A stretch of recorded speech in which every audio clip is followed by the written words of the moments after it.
আসসালামু আলাইকুম। ইউরেনিয়াম একাডেমিতে সবাইকে স্বাগতম। তো আজকে আমরা মেকানিক্স অ্যান্ড প্রপার্টিজ ম্যাটারের দ্বিতীয় চ্যাপ্টারের একটা খুবই গুরুত্বপূর্ণ কোশ্চেন দেখব। সেটা হচ্ছে যে ঘর্ষণ কাকে বলে এবং ঘর্ষণ কোণের রাশিমালা নির্ণয় করো। এটা কিন্তু মাঝে মাঝে পরীক্ষায় আসে যে ঘর্ষণ কোণের রাশিমালা নির্ণয় করো। তো দেখো, প্রথমে যদি আমরা দেখি যে ঘর্ষণ আসলে কি। তো ঘর্ষণ কোনো বস্তু অন্য কোনো বস্তুর পৃষ্ঠতলের উপর দিয়ে গতিশীল থাকলে বস্তুদ্বয়ের স্পর্শতলে গতির বিরুদ্ধে একটি বাধার সৃষ্টি হয়, একে ঘর্ষণ বলে। এবং এই বাধার জন্য যে বলের উদ্ভব হয় তাকে ঘর্ষণ বল বলে। তো এটাই গেল যে ঘর্ষণ এবং ঘর্ষণ বলের সংজ্ঞা। তো এবার আসি যে ঘর্ষণ আসলে কয় প্রকার। তো দেখো, ঘর্ষণ কিন্তু চার প্রকার। একটা হচ্ছে স্থিতি ঘর্ষণ, 2 নম্বর হচ্ছে গতীয় ঘর্ষণ, 3 নম্বর হচ্ছে প্রবাহী ঘর্ষণ এবং 4 নম্বর হচ্ছে আবর্ত ঘর্ষণ। তো আমাদের শুধুমাত্র স্থিতি ঘর্ষণ এবং গতীয় ঘর্ষণ এই দুটি ঘর্ষণ নিয়ে এই চ্যাপ্টারে আলোচনা। তো এই গেল ঘর্ষণ সম্পর্কে আলোচনা। এবং এই গতীয় ঘর্ষণ এবং স্থিতি ঘর্ষণের কিন্তু সংজ্ঞাটা কিন্তু তোমাদের বইয়ে দেওয়া আছে, তোমরা কিন্তু সেখান থেকে দেখে নিতে পারো। তো আমরা এবার চলে আসি যে ঘর্ষণ কোণের রাশিমালা নির্ণয়। তো ঘর্ষণ কোণের রাশিমালা নির্ণয় করতে প্রথমে আমরা ঘর্ষণ কোণের যে সংজ্ঞাটা আছে সেই সংজ্ঞাটা আগে লিখে দিব। এই প্রমাণ শুরু করার পরেই আমরা প্রথমে সংজ্ঞাটা দিব যে স্থিতি ঘর্ষণের সীমান্তিক মান এফ এল এবং অভিলম্ব প্রতিক্রিয়া আর এর সমন্বয়ে যে লব্ধি পাওয়া যায়। তো এফ এল এবং আর এর সমন্বয়ে যে লব্ধি পাওয়া যায় সেই লব্ধি তাকে হলো লব্ধি প্রক্রিয়া এস বলে। এবং এই লব্ধি এস অভিলম্ব প্রতিক্রিয়ার সাথে যে কোণ উৎপন্ন করে তাকে ঘর্ষণ কোণ বলে। তো এখানে হয়তোবা বোঝা যাচ্ছে না, আমি এখন চিত্র এঁকে তোমাদের বুঝিয়ে দেব যে এস আর এবং এই এফ এল কোনটা বল কোন দিকে কোনটা কাজ করে। তো চলো চিত্রটা আঁকি। তো তার জন্য মুছে নিই আগে। তো প্রথমেই যদি দেখি একটা বস্তু ধরলাম, একটা বস্তু, তো বস্তুটা একটা তলের উপরে দিয়ে যাচ্ছে। তলটা একটু সুন্দর করে আঁকার চেষ্টা করি। তো তল উপর দিয়ে যাচ্ছে, তো তলের সাথে বস্তুর কিন্তু ঘর্ষণ কাজ করছে। তো এটা হচ্ছে তল এবং একটা বস্তুকে আমরা এই দিকে টানছি, একটা বলে আমরা এই দিকেই টানছি, বাহ্যিক বল দিয়ে আমরা এইদিকে টানছি বস্তুটাকে।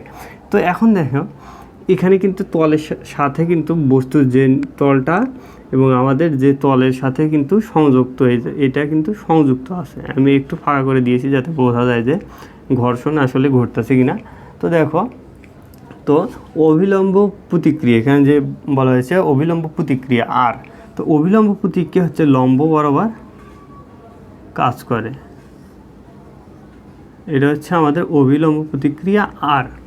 তো এখন দেখো, এই স্থিতি ঘর্ষণের সীমান্তিক মান এফ এল। তো দেখো, এখানে যখন বস্তুটা স্থির আছে তখন আমরা এই বলটা প্রয়োগ করছি, কিন্তু বল প্রয়োগ করার সাথে কিন্তু বস্তুটা ওইদিকে চলে যাচ্ছে না। একটা নির্দিষ্ট পরিমাণ বল দেওয়ার পর কিন্তু এটা এখান থেকে বস্তুটা কিন্তু সরবে। তো যতক্ষণ পর্যন্ত না সরছে ততক্ষণ পর্যন্ত কিন্তু এটা কিন্তু স্থিতি ঘর্ষণ এখানে কাজ করছে। তো স্থিতি ঘর্ষণ কিন্তু এই বলটা যদি ক্রিয়া করে তার বিপরীত দিকে কিন্তু ক্রিয়া করে। তো স্থিতি বল ধরলাম, স্থিতি ঘর্ষণের ফলে যে বলটা সেটা এই দিকে ক্রিয়া করছে। আমাদের প্রযুক্ত বল এবং স্থিতি ঘর্ষণের ক্ষেত্রে বলটা পরস্পরের বিপরীত দিকে ক্রিয়া করবে। তো এটা হচ্ছে আমাদের এফ এল, স্থিতি ঘর্ষণের সীমান্তিক মান এফ এল।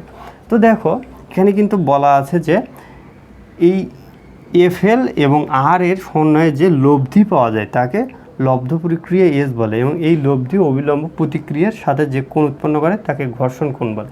তো দেখো, এই বল দুইটার একটা লব্ধি বল। তো দেখো, এটা এদিকে কাজ করছে, এটা এদিকে কাজ করছে, তাহলে কিন্তু লব্ধি কিন্তু এদের মাঝ বরাবর এইদিকে কিন্তু চলে যাবে। তো এটাই হচ্ছে লব্ধ প্রক্রিয়া এস। তো এটাকে কিন্তু এস বলেছে। আর এই এফ এলটাকে আমরা এখানে লিখে দিলাম এফ এল। এটা এদিকে কাজ করছে, আর বল উপর দিকে কাজ করছে এবং এদের লব্ধি, দুইটা বলের লব্ধি এস এদিকে কাজ করছে। তো এখানে বলা হয়েছে যে দেখো, লব্ধি এস অবিলম্ব প্রতিক্রিয়ার সাথে যে কোণ উৎপন্ন করে। তো এই লব্ধি এসটা অবিলম্ব প্রতিক্রিয়ার সাথে এই কোণটা উৎপন্ন করলো, এই কোণটাই হচ্ছে আমাদের ঘর্ষণ কোণ ল্যামডা। তো এই ঘর্ষণ কোণের মানটাই আমরা নির্ণয় করব।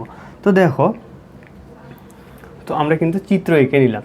তো এখন দেখো এখানে যদি আমরা এখান থেকে এই পর্যন্ত যদি একটা দাগ দিয়ে দেই, ধরলাম যে এটা এই পর্যন্তই আছে এই লব্ধিটা। আর তো দেখো এখানে কিন্তু একটা ত্রিভুজ কিন্তু সৃষ্টি হয়েছে, এখান থেকে এখানে একটা সমকোণী ত্রিভুজ কিন্তু সৃষ্টি হয়েছে। এটা হচ্ছে তার সমকোণ, আর এটা হচ্ছে আমাদের কোণ ল্যামডা। তো দেখো এখানে কিন্তু আমরা ত্রিকোণমিতিক অনুপাতগুলো কিন্তু প্রয়োগ করতে পারি। তো দেখো এখানে যদি আমরা কস থিটার মান যদি এখান থেকে নির্ণয় করতে চাই, তো দেখো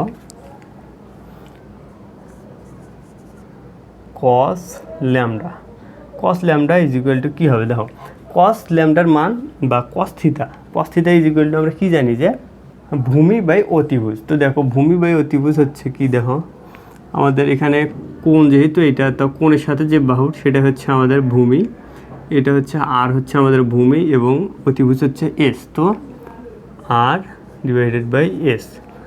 তো যদি আমরা এটাকে যদি আর এর মানটা যদি আমরা নির্ণয় করি শুধু, তো আর ইজ ইকুয়াল টু হচ্ছে আমাদের এস কস ল্যামডা।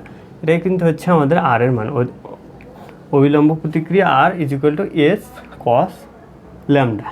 তো এবার দেখো এখন এখানেও আমরা এখান থেকে একটা লম্বা এখানে টানিয়ে নিলাম, এবং তাহলে দেখো এটাতে একটা সমকোণ, এখানেও কিন্তু আমরা একটা সমকোণ পেয়ে যাব। তো এই সমকোণ, তো এখানেও কিন্তু একটা আমাদের ত্রিভুজ হয়ে গেছে।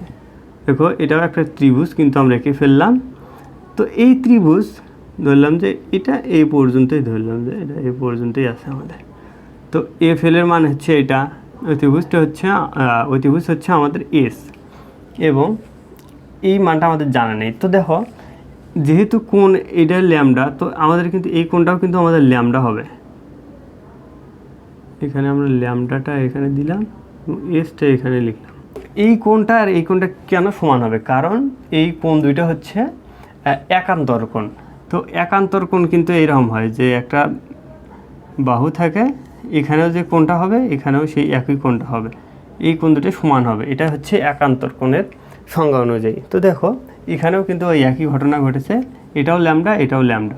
তো দেখো এই ত্রিভুজটা থেকে এখন কিন্তু আমরা আরেকটা মান বের করে নেব। তো দেখো এখান থেকে যদি আমরা সাইন থিটার মানটা বের করে, দেখো sign lambda is equal two, তো সাইন ইজ ইকুয়াল টু কী আমাদের, সাইন ইজ ইকুয়াল টু হচ্ছে লম্ব ডিভাইডেড বাই হচ্ছে আমাদের অতিভুজ। তো দেখো এই লম্ব কোনটা, তো কোণ যেহেতু এটার সাথে আছে, তো লম্ব হবে তার বিপরীতটা, এটা হচ্ছে বিপরীত বাহু বা লম্ব এটাকে বলা হয়। তো এফ এল হচ্ছে আমাদের লম্ব এবং অতিভুজ হচ্ছে আমাদের এস। তো এফ এল হচ্ছে লম্ব এবং অতিভুজ হচ্ছে আমাদের এস। তো F L is equal to কিন্তু আমরা পাবো এস সাইন ল্যামডা। তো দেখো F L is equal S sine lambda এবং R is equal to S cos lambda. তো এই মানটা কিন্তু আমরা পেয়ে গেলাম। তো এবার যদি আমরা এখানে দেখো এফ এল বাই আর যদি আমরা করে দেই, sine theta by cos theta হয়ে যাবে, তখন কিন্তু আমরা একটা মান কিন্তু আনতে পারবো। তো দেখো এটাকে যদি আমরা সমীকরণ 1 এবং এটাকে যদি আমরা সমীকরণ 2 দেই, তো দেখো সমী 1 ডিভাইডেড বাই 2 না 2/1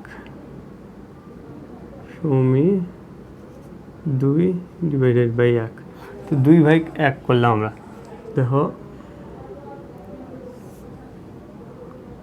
মানে হচ্ছে এফ এল ডিভাইডেড বাই হবে আমাদের আর ইজ ইকুয়াল টু হবে আমাদের দেখো S sine lambda divide by S cos lambda. তো এই এস কিন্তু কেটে যাবে এবং sine theta by sine lambda by cos lambda কিন্তু আমরা লিখতে পারি ট্যান ল্যামডা। তো tan lambda is equal to হচ্ছে আমাদের এফ এল বাই আর। তো এফ এল বাই আর এই মানটা হচ্ছে আমাদের স্থিতি ঘর্ষণের ক্ষেত্রে। তো এই মানটা নির্দেশ করে যে স্থিতি ঘর্ষণ গুণাঙ্ক mu L is equal to হচ্ছে আমাদের এফ এল বাই হচ্ছে আমাদের আর। তো এখানে যদি আমরা মিউ এলটা বসিয়ে দিই, তো দেখো tan lambda is equal to হচ্ছে আমাদের মিউ এল, এবং যদি শুধুমাত্র ল্যামডা চিন্তা করি তাহলে ট্যান ইনভার্স মিউএল। তো দেখো আমরা কিন্তু একদম ল্যামডার মানটা বের করে নিলাম। এই ল্যামডাই হচ্ছে আমাদের এইখানে দেখো কোণের রাশিমালা। তো এটাই হচ্ছে ঘর্ষণ কোণ ল্যামডার রাশিমালা হচ্ছে এটা। তো আশা করি তোমরা বুঝতে পেরেছো। আমি প্রথমে চিত্রটা এঁকে নিলাম এবং চিত্র থেকে কিন্তু আমরা সাইন থিটা কস থিটা বা সাইন ল্যামডা কস ল্যামডার মান বের করলাম, এই দুটোকে ভাগ করে দিলাম এবং তারপর কিন্তু আমরা ট্যান ল্যামডা বের করলাম এবং তারপর আমরা এই কোণের মানটা বের করে নিলাম। তো আশা করি তোমরা বুঝতে পেরেছো। আর যদি কোথাও তোমাদের বুঝতে সমস্যা হয় অবশ্যই কমেন্টে জানাবে। আর চ্যানেলটি কিন্তু সাবস্ক্রাইব করতে ভুল দেবে না। তো ধন্যবাদ সবাইকে।